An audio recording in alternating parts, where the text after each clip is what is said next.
புது கதைகள், இப்படி தமிழ் சினிமாவில் புது முயற்சிகளின் தொடர் வண்டியாக திகழும் தயாரிப்பாளர் திரு கலைப்புலி எஸ் தானு அவர்களை வாழ்த்துரை வழங்க அன்போடு வரவேற்கிறோம்.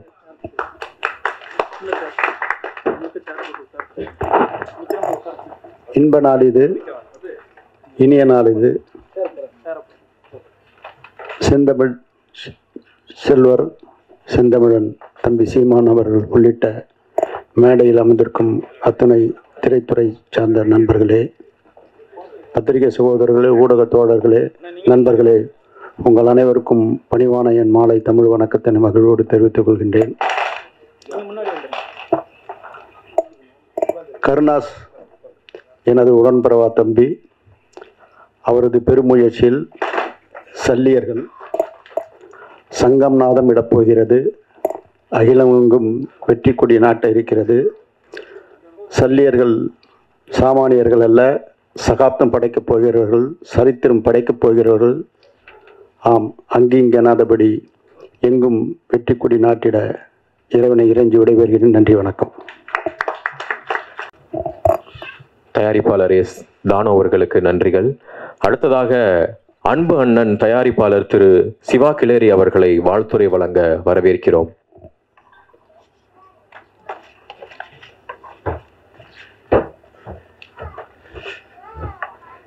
எல்லாருக்கும் வணக்கம். தமிழ் கொஞ்சம் கொஞ்சம் தான் பேச முடியும். நான் தெலுங்கு இருந்தாலும் கூட நான் தமிழில் தான் பேசுறதுக்கு எதுக்குன்னா அண்ணா இங்கே உட்காருங்கல்ல, எனக்கு பயமா இருக்குது தமிழ் பேசல அண்ணா. நான் செகண்ட் மூவி ப்ரொடியூஸ் பண்ணேன். அண்ணா கருணாஸ் அண்ணா மெயின் ரோல். போகும் இடு தூரம் இல்லை. முதல் படம் விசித்திரன் ஆர்கே சுரேஷ் கூட பண்ணது. செகண்ட் மூவி அண்ணா கூட சேர்த்து விமல் அண்ணா சேர்த்து அது வரப்போகிறது. நெக்ஸ்ட் இயர் பிப்ரவரி மாதத்தில் வரப்போகிறது. இது என்னன்னா, படம் is not a easy job to make it. எல்லாரும் உங்களுக்கு தெரிஞ்ச விஷயந்தான். நீங்கள் என்ன எழுதுறீங்களோ அது கொஞ்சம் பார்த்து ஒரு 1 or 2 times திங்க் பண்ணிட்டு எழுதிட்டாங்கன்னா, இங்கே வேலை பண்ணுற ஆளுங்க இருக்காங்கல்ல, அவங்க ரொம்ப ஹார்ட் ஒர்க்காக பண்ணிட்டு தான் பண்ணுறாங்க. நிறைய பேர் தூக்காத கூட பண்ணிகிட்டே இருக்காங்க. நிறைய பேர் சாப்பாடு இல்லாத டைமில் கூட சாப்பாடு கூட ஒரு நாளுக்கு ஒரு தடவை தான் சாப்பிட்டு வேலை பண்ண ஆளுங்க கூட நான் பார்த்த படத்தில். இவ்வளோ ஹார்ட் ஒர்க் பண்ணும்போது அவங்களுக்கு எல்லாத்துக்கு நீங்கள் தான் என்கரேஜ்மெண்ட் கொடுக்கணும். ஸோ இது எப்படின்னா எழுதுங்க, பட் படம் பற்றி எதுனால் கொஞ்சம் பாசிட்டிவாக இருந்துச்சுன்னா அப்போ தான் தியேட்டர்ஸ் எல்லாம் நல்லா போகும். இப்போ எல்லாம் தியேட்டர்ஸ் மேலே தான் நம்மளுக்கு எல்லாம் நம்பிக்கை இருக்குது. பட் நீங்கள் எல்லாம் நல்லா எழுதிட்டுவீங்கன்னு சொல்லிட்டு எனக்கு நம்பிக்கை இருக்குது. Thank you very much for giving this opportunity. Thank you. வருத்தப்படாத வாலிபர் சங்கம், ரஜினி முருகன், சீமராஜா போன்ற படைப்புகளால் மக்களை மகிழ்வித்த இயக்குனர் திரு பொன்ராம் அவர்களை வாழ்த்துரை வழங்க வரவேற்கிறோம். அனைவருக்கும் வணக்கம். இந்த மேடையில் விற்றிருக்கும் சீமான் அண்ணன் மற்றும்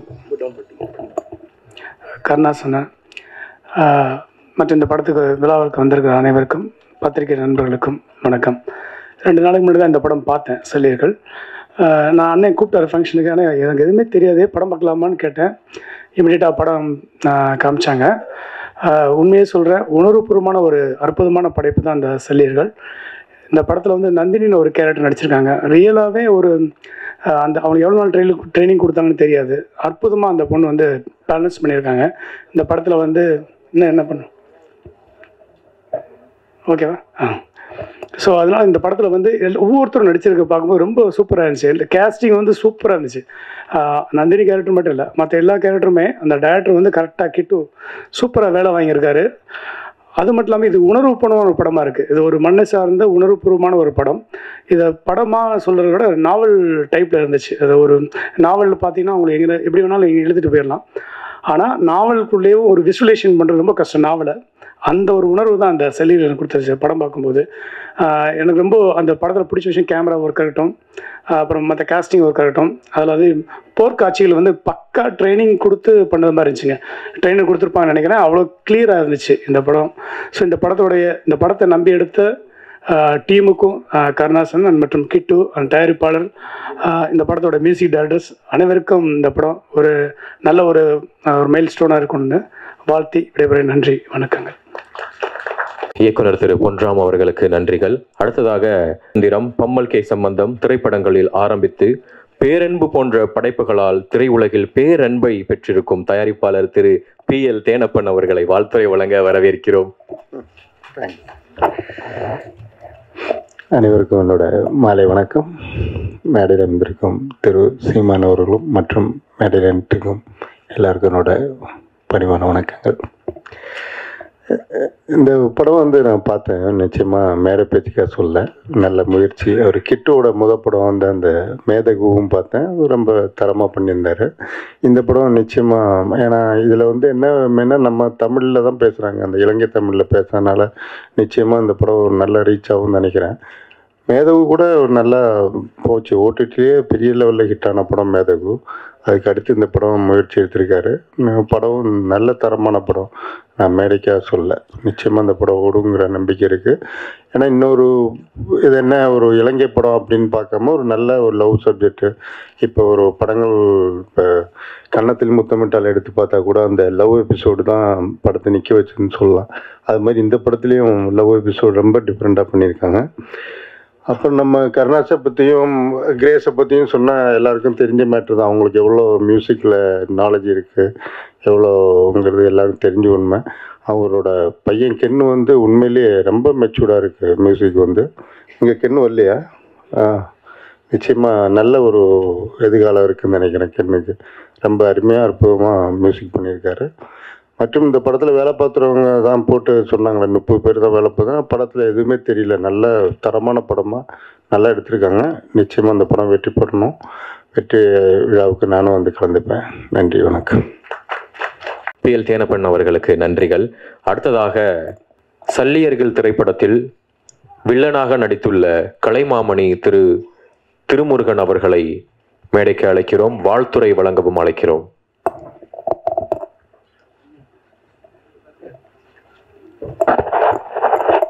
எல்லோருக்கும் வணக்கம். நிறைய படம் நடித்தாலும் இந்த படம் எனக்கு ரொம்ப மனதுக்கு ரொம்ப நிறைவான படம். தம்பி கிட்டுவோட ஆரம்பத்தில் எடுக்கிற அவன் குறும்படத்தில் நான் தான் நடித்தேன். அப்புறம் அந்த மேதகுல நான் நடிக்க முடியல.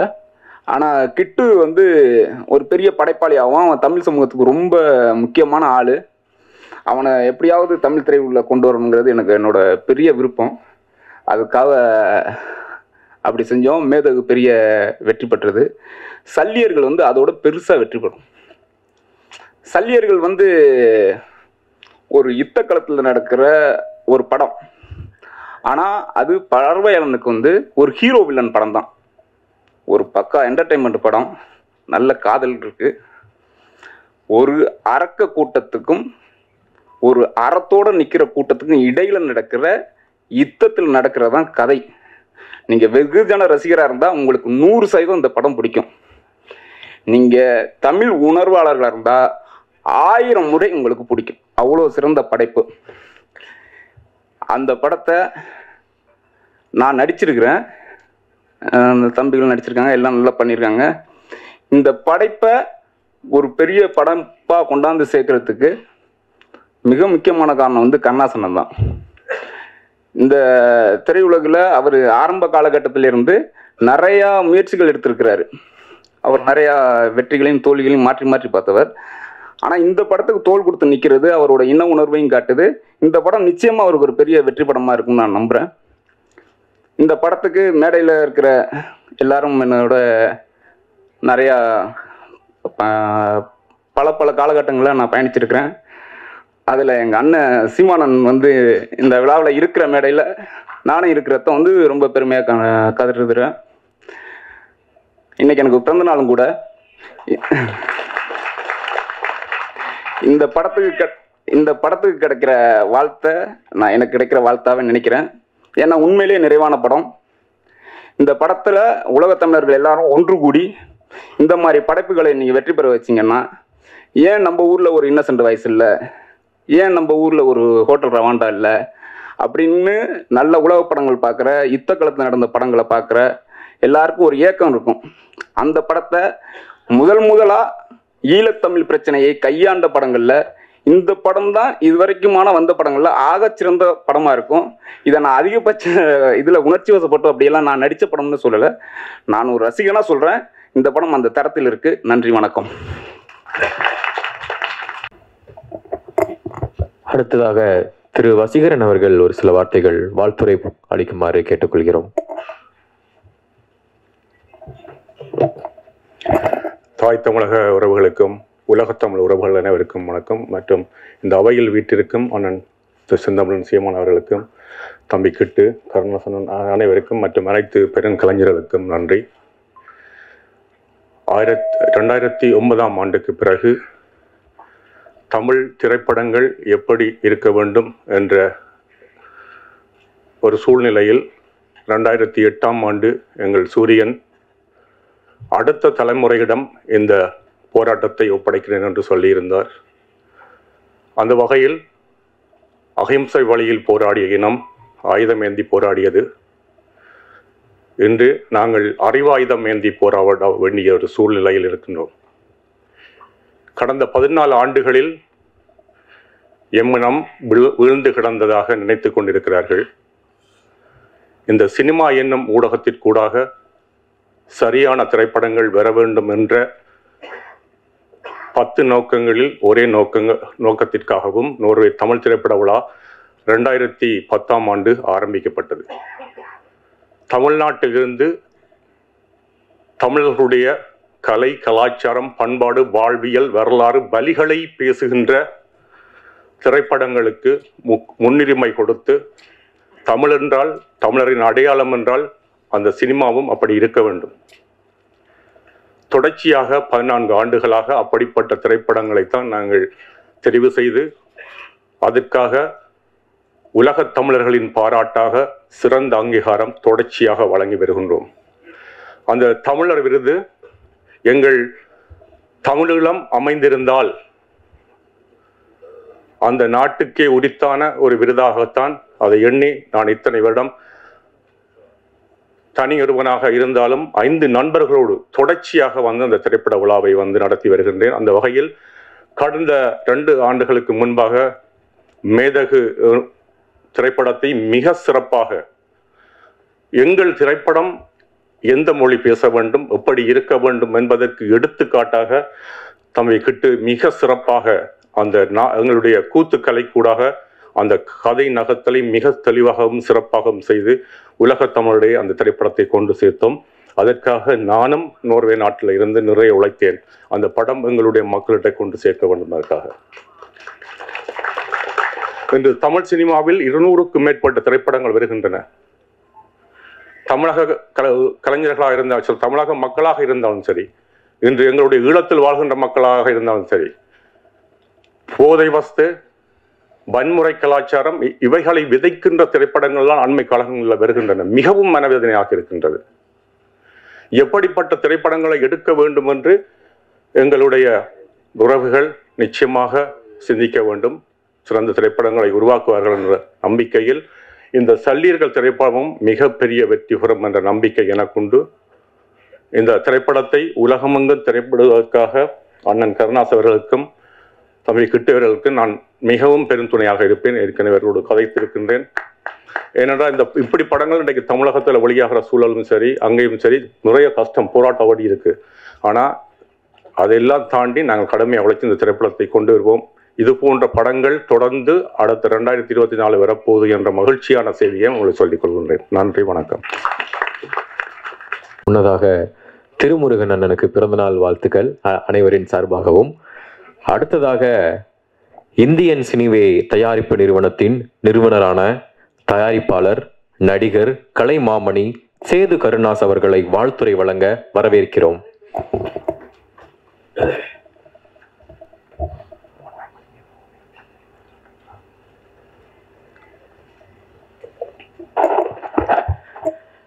எல்லாருக்கும் வணக்கம். இந்த சல்லியர்கள் திரைப்படத்தினுடைய இந்த அறிமுக விழா கூட்டம் ஏற்கனவே இதே அரங்கத்தில் வந்து ஒரு 6 மாதங்களுக்கு முன்பாக இசை வெளியீட்டு விழா நடத்தினோம். அதை கடந்து ஒரு படத்துக்கு அடுத்து இன்னொரு நிகழ்ச்சி, இசை நிகழ்ச்சி, அந்த ஒரு ட்ரெய்லர் மறுபடி ஒரு காட்சி பிரத்யேகமாக ஏற்பாடு பண்ணதுக்கு ஒரே அடிப்படை காரணம், அண்ணன் சீமான் அவர்களை வைத்து இந்த படத்துக்கு ஒரு அறிமுக கூட்டம் நடத்தணும் அப்படிங்கிற என்னுடைய முழு விருப்பம். இதில் எந்த மாற்று கருத்தும் கிடையாது. நான் ரொம்ப வருஷமாக சினிமாவில் இருக்கேன், உங்களுக்கு தெரியும். அண்ணன் கூட நிறையா ஒர்க் பண்ணியிருக்கேன், பழகியிருக்கேன், ஒன்றா இருந்திருக்கேன். அதையெல்லாம் கடந்து இன்றைக்கி நம்ம திரையுலகத்தை சார்ந்த நடிகர் போண்டாமணி அவர்கள் மறைஞ்சிட்டார். இந்த தருணத்தில் இங்கே இருக்கக்கூடிய அத்தனை ஆத்மாக்களும் அந்த ஆத்மா இறைவனடி சாந்தி அடைய ஒரே ஒரு நிமிடம் மௌன அஞ்சலி செலுத்துமாறு அன்போடு கேட்டேன்.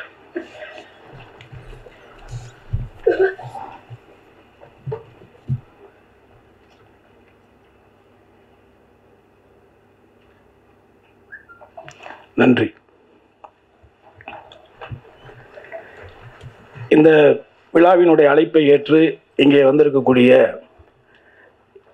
இந்த படைப்பினுடைய இந்த படத்தை நான் எடுக்கணும் அப்படிங்கிறதுக்கு எனக்கு முதல்ல கிட்டு அவர்கள் கூட்டிகிட்டு வந்தது அண்ணன் ராவணன் அவர்கள். இவர் பரமக்குடியில் இருக்கார்.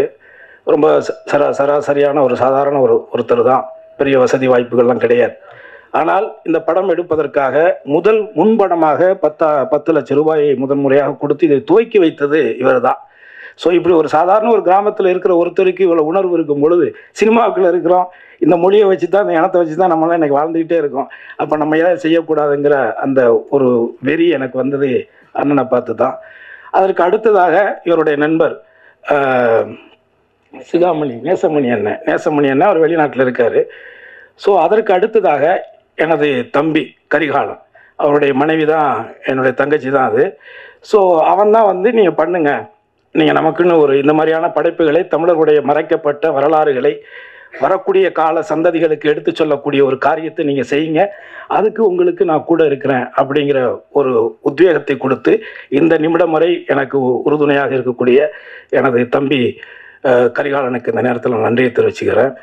அது போல் இங்கே வந்திருக்கக்கூடிய எனது தம்பிகள் தாமோதரன், கோவில், அதுக்கப்புறம் இயக்குனர் பொன்ராம் அவர்கள், அப்புறம் எனது நண்பர் இயக்குனர் கௌதம் அவர்கள் என்னுடைய அழைப்பின் பேரில் இங்கே கலந்துக்கிட்டதுக்கு என்னுடைய நன்றி.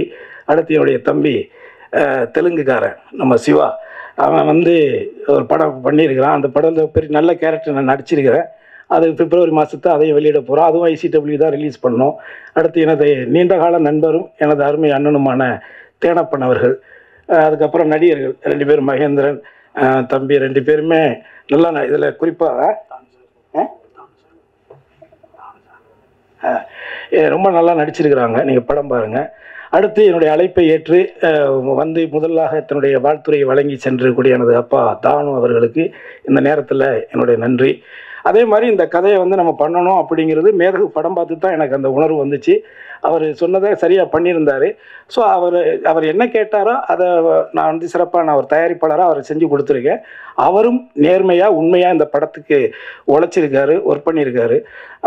அதில் இந்த படத்தில் நடிச்சிருக்கிற நடிகர்கள் எல்லாருமே அந்த கதாபாத்திர தேர்வெல்லாம் ரொம்ப அற்புதமாக பண்ணியிருக்காரு இயக்குனர். நீங்கள் நிச்சயமாக உங்களுக்கு ஒரு பிரத்யேகமான காட்சி நம்ம போட்டு காட்டுவோம். பிப்ரவரி மாதம் இந்த படத்தை நம்ம வெளிக்கொண்டு வரோம். என்னுடைய ஆசை தமிழ் சினிமாவில் ஒரு பிரச்சனைக்குரிய ஒரு விஷயத்தை, குறிப்பாக இலங்கையில் நடந்த ஒரு இன அழிப்பை ஒரு வரலாற்று பதிவாக பண்ணணும்னு சொல்லி எடுத்து முதன்முறையாக நமது தணிக்கை அதிகாரிகளிடத்தில் சர்டிஃபிகேட் வாங்கின முதல் படம் எனக்கு தெரிஞ்சு இதாக தான் இருக்கும்னு நினைக்கிறேன். இதை எடுத்ததுக்கு காரணம் என்ன? அதை எடுத்ததுக்கு காரணம் என்னென்னா, இதை உண்மையே நான் ஒன்று சொல்லணும். என்னுடைய மகன் தான் இந்த படத்துக்கு மியூசிக் பண்ணான். ஆனால் என் பையன் என்கிட்ட கேட்ட கேள்வி என்ன தெரியுமா? இவ்வளோ ட்ரையாக, இவ்வளோ சீரியஸாக, இவ்வளோ ஒரு மாதிரியான ஒரு படத்தை எதுக்கு டேடி நீங்கள் கஷ்டப்படுற நேரத்தில் காசு செலவு பண்ணி எடுக்கிறீங்க அப்படின்னு என்கிட்ட கேட்டான். ஏன்னா இவங்க லவ் பண்ணுறாங்க, லவ் பண்ணும்பொழுது கூட எனக்கு மண், மொழி, இனம் அப்படியெல்லாம் பேசுகிறாங்க. இதெல்லாம் யார் டேடி இப்போ இந்த காலத்தில் ஏற்றுக்குவாங்க? இல்லைடா, இது நடந்த காலகட்டங்கள். அப்பா காதலிச்சாங்க, நிறைய பேர் போராளிகள் காதலிச்சு திருமணம் பண்ணியிருக்காங்க. நானே நிறைய பேரை பார்த்துருக்கிறேன். ஆனால் அந்த காதலில் கூட அவங்கள்ட்ட ஒரு ஒழுக்கமும் ஒரு அறமும் இருந்ததுடா. அது உங்களுக்கு புரியலை. உனக்கே 21 வயசு பையன், உனக்கே தெரியலைன்னா நான் என்னடா பண்ணுறேன் பொழுது அடுத்த தலைமுறைக்கு சுத்தமாக அது தெரியாமல் போயிருமேங்கிறக்காக தான் எடுத்தேன். ஆனால் அப்போ என் பையன்கிட்ட ஒரே ஒரு வார்த்தை சொன்னேன், தம்பி அப்பா நிறையா காசு பணம்லாம் உனக்கு சேர்த்து வைக்கலன்னா எதுவும் ஃபீல் பண்ணாத. ஃப்யூச்சரில் நீ நடிகராக எப்படியோ ஒரு இடத்துல ஒரு ஆள் ஆயிடுவேன். அப்படி ஆனாலும் கூட வரக்கூடிய காலங்களில் நடிகர் கருணாஸோட பையன், MLA கருணாசு பையன்லாம் சொல்கிறத விட இந்த சல்லியர்னு ஒரு படம் எடுத்தானே, அவனுடைய புள்ளன்னு உனக்கு ஒரு அடையாளத்தை என்னால் உருவாக்கி கொடுக்கணும், இதாண்டா உனக்கு நான் கொடுக்குற சொத்து அப்படின்னு தான் நான் அவன்கிட்ட சொன்னேன். உண்மையிலே அந்த உணர்வில் தான் இதை நம்ம செஞ்சுருக்கிறோம். எல்லாருமே நமக்கு என்னன்னு போயிட்டோம்னா வேற யார் தான் செய்கிறது அப்படிங்கிறது. அதாவது இது நம்ம நாடு, அது நம்ம ஊர், தமிழ்நாடு நம்ம ஊர். இந்த ஊரில் எல்லாரும் வாழலாம், ஆனால் ஆள்பவன் தமிழனாக இருக்க வேண்டும். அதற்கான சீமானவர்களை உரையாற்ற வருக வருக என்று நான் வரவேற்கிறேன்.